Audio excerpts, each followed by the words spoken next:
नमस्ते। आज हम एक बहुत ही दिलचस्प कहानी पर बात करने वाले हैं। एक ऐसी कहानी जहां पुरानी आस्था, नया संगीत और गहरा रहस्य सब एक साथ आकर मिल जाते हैं। और ये कहानी है खाटू श्याम की। तो आजकल ना एक नया ट्रेंड देखने को मिल रहा है। बॉलीवुड की जो फेमस धुनें हैं उन्हें पवित्र भजनों के साथ मिलाया जा रहा है। और ये जो फ्यूजन है ना, इसने भक्तों और म्यूजिशियंस के बीच एक बहुत बड़ी बहस छेड़ दी है। और पता है, हाल ही में एक अकादमिक स्टडी में इसी टेंशन को हाईलाइट किया गया। एक तरफ कुछ लोग हैं जो कहते हैं कि भाई ये म्यूजिकल मिक्सचर तो आज की यंग जनरेशन से कनेक्ट करने का एक जबरदस्त तरीका है, लेकिन दूसरी तरफ कुछ लोगों को ये चिंता सता रही है कि कहीं इस सब में परंपरा की जो असल आत्मा है वो ही न खो जाए। तो ये सब जो हो रहा है, ये संगीत, ये पूरी बहस, आखिर ये किसके लिए है? वो कौन से देवता हैं जो इस पूरे म्यूजिकल एवोल्यूशन के सेंटर में हैं? ये है खाटू श्याम। और देखिए, इनकी पहचान इनके सबसे फेमस नाम से जुड़ी है। एक ऐसा नाम जो इनके भक्तों के दिलों में बहुत गहराई तक बसा हुआ है। उन्हें कहते हैं हारे का सहारा। और ये सिर्फ एक टाइटल नहीं है, सच पूछिए तो यही उनकी पूरी अपील का निचोड़ है। आपने देखा होगा, नॉर्थ इंडिया में गाड़ियों पर यह नाम अक्सर लिखा मिलता है। ये उन लोगों के लिए उम्मीद की एक किरण है जो जिंदगी में स्ट्रगल कर रहे हैं। लेकिन एक इंटरेस्टिंग बात यह है कि खाटू श्याम हमेशा से एक देवता नहीं थे। माइथोलॉजी के हिसाब से वो कभी बर्बरीक नाम के एक जबरदस्त वॉरियर हुआ करते थे। और पता है कौन? कोई और नहीं बल्कि पांडव भीम के पोते। तो सोचिए, उनका कनेक्शन सीधे सीधे भारत के सबसे बड़े महाकाव्य महाभारत से है। तो चलिए अब बर्बरिक की बहादुरी की उस कहानी को जानते हैं, वो कहानी जो पीढ़ियों से सुनाई जा रही है। बर्बरिक अपनी इनक्रेडिबल पावर के लिए जाने जाते थे, और ये पावर आती थी उनके 3 डिवाइन एरोज यानी 3 दिव्य बाणों से। और इसी वजह से उनका नाम पड़ा था 3 बाणधारी। अब ये बाण काम कैसे करते थे, ये समझना बड़ा मजेदार है। देखिए, पहला बाण निकलता था और उन सबको मार्क कर देता था जिन्हें खत्म करना है। दूसरा बाण वो उन सबको मार्क करता था जिन्हें बचाना है। और फिर तीसरा बाण जाता था और पहले बाण से मार्क किए हुए हर टारगेट को खत्म करके ही वापस आता था।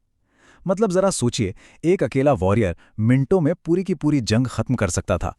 लेकिन उनकी इतनी बड़ी शक्ति एक वचन से बंधी हुई थी।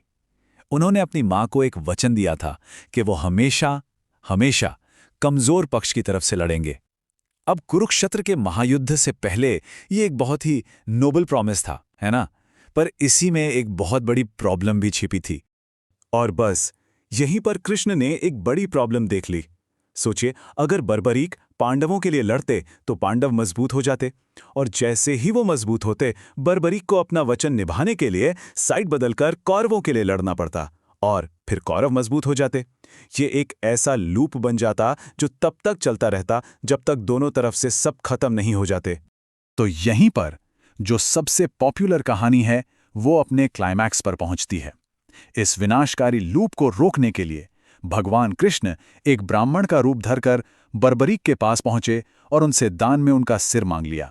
और बर्बरीक अपनी भक्ति में इतने पक्के थे कि उन्होंने खुशी खुशी अपना सिर देने के लिए हां कर दी। लेकिन जैसा कि बड़ी कहानियों में अक्सर होता है, कहानी में एक ट्विस्ट भी है, एक ऐसा पहलू जो ज्यादातर लोगों ने नहीं सुना होता। तो चलिए देखते हैं कि वो क्या है। तो सवाल ये उठता है, क्या यही पूरी सच्चाई है? क्या बर्बरीक ने सच में अपनी मर्जी से अपना सिरदान किया था, या कहानी कुछ और ही है? यहाँ पे कहानी के 2 वर्जन सामने आते हैं। जो पॉपुलर कहानी है वो कहती है कि एक महान वॉलंटरी सैक्रिफाइस था, एक बलिदान था। लेकिन एक बहुत पुराना ग्रंथ है, स्कंद पुराण, वो एक बिल्कुल अलग ही कहानी बताता है। उसके हिसाब से बर्बरीक को उनके घमंड और एक पिछले जन्म के श्राप की वजह से श्री कृष्ण ने अपने सुदर्शन चक्र से रोका था।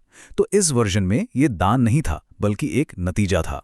तो कहानी के ये 2 अलग अलग वर्जन तो हैं, लेकिन सवाल यह है कि आज के जमाने में उनकी लेगेसी क्या है।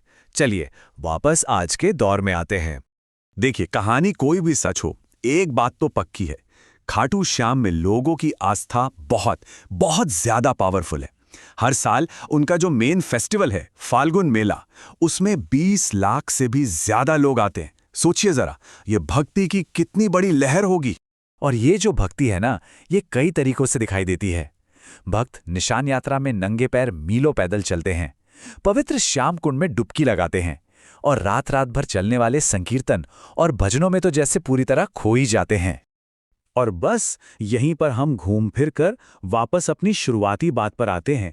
यही जो गहरी और अटूट आस्था है, यही उन नए बॉलीवुड स्टाइल भजनों का बैकग्राउंड है। ये हजारों साल पुरानी कहानी का बस एक नया चैप्टर है, जिसे आज के साउंड में सुनाया जा रहा है।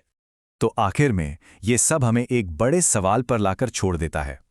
कोई भी आस्था, कोई भी परंपरा, आखिर वो जिंदा कैसे रहती है?